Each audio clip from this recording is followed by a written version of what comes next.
Hello friends, NJ വ്ളോഗ്സിൻ്റെ പുതിയൊരു വീഡിയോയിലോട്ട് എല്ലാവർക്കും സ്വാഗതം. ഞാനിന്നിവിടെ പറയാൻ പോകുന്നത് എങ്ങനെയാണ് നല്ല പ്രോട്ടീൻ റിച്ച് ആയിട്ടുള്ള ഒരു ചെടിച്ചട്ടി നിറച്ചെടുക്കുന്നത് എന്നാണ് കേട്ടോ. അത് നമ്മൾ വീട്ടിലുള്ള ഐറ്റംസ് ഉപയോഗിച്ചിട്ട് തന്നെ നമുക്ക് ചെയ്തെടുക്കാൻ വേണ്ടി പറ്റും. ആദ്യം തന്നെ നമുക്ക് കുറച്ച് മണ്ണ് വേണം.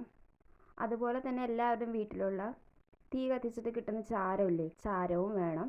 പിന്നെ ചകിരിച്ചോറും. ഇത് മൂന്നും കൂടി നന്നായിട്ടൊന്ന് മിക്സ് ചെയ്ത് കൊടുക്കുക കേട്ടോ. മണ്ണിനൊക്കെ നല്ല കട്ടയൊക്കെ ഉള്ള മണ്ണാണെങ്കിൽ നന്നായിട്ടൊക്കെ ഒന്ന് ഉടച്ചിട്ട് ഒന്ന് നന്നായിട്ട് ഈ മൂന്നും മിക്സായി വരുന്ന രീതിയിൽ മിക്സ് ചെയ്ത് കൊടുക്കുക കേട്ടോ. അതാണ് നമ്മുടെ ഫസ്റ്റ് സ്റ്റെപ്പ് വരുന്നത്. ചാക്കിലാണോ അതുപോലെ ചെടിച്ചട്ടിയിലാണോ നമ്മൾ വിത്ത് മുളപ്പിക്കാൻ ഉപയോഗിക്കുന്നത് എന്ന് വെച്ചാൽ അത് നമ്മൾ എടുത്ത് വെക്കുക കേട്ടോ.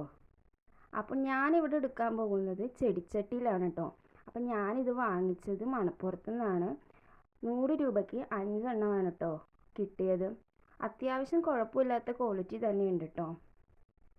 ചെടിച്ചട്ടിയുടെ താഴത്തെ ഭാഗത്തായിട്ട് 4 ഹോളിട്ട് കൊടുക്കാനായിട്ടുള്ള ഇതുണ്ട്. നമുക്കത് ഹോളിട്ട് കൊടുക്കുക.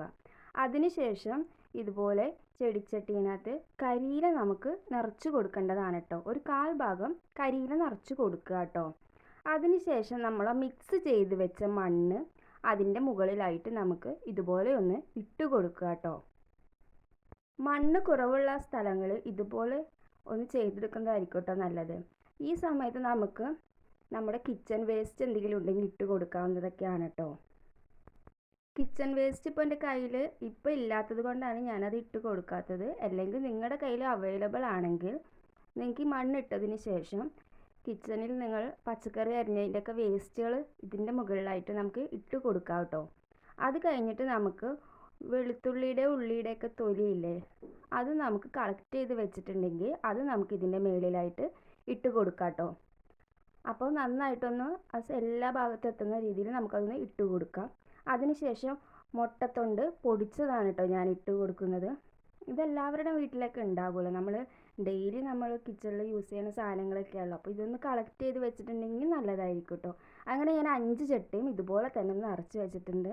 അതിനുശേഷം നമ്മൾ മിക്സ് ചെയ്ത് വെച്ച മണ്ണ് അതിൻ്റെ മുകളിലായിട്ട് ഇതുപോലെ നിങ്ങളൊന്ന് ഇട്ട് കൊടുക്കുക കേട്ടോ. ഇതാണ് നമ്മുടെ ഫൈനലായിട്ടുള്ള സ്റ്റെപ്പ്. അങ്ങനെ നമ്മുടെ 5 ചട്ടി നിറച്ച് വെച്ചിട്ടുണ്ട് കേട്ടോ. എന്നിട്ട് ആ ദിവസം തന്നെയാണ് ഞാൻ കുറച്ച് വെള്ളം ഒഴിച്ചിട്ട് ഞാനത് വെച്ചു.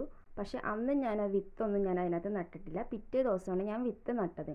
ഇങ്ങനെ വെള്ളം ഒഴിച്ച് വെച്ചിട്ടുണ്ടെങ്കിൽ നമുക്ക് ആ മണ്ണ് കട്ട പിടിച്ചിരിക്കണ മണ്ണൊക്കെ ഒന്ന് സോഫ്റ്റ് ആവാനായിട്ട് നല്ലതായിരിക്കും കേട്ടോ. ഇനി വിത്ത് നട്ടിട്ടുള്ള വീഡിയോ അടുത്തതായിട്ട് ഞാൻ അപ്ലോഡ് ചെയ്യുന്നതായിരിക്കും കേട്ടോ.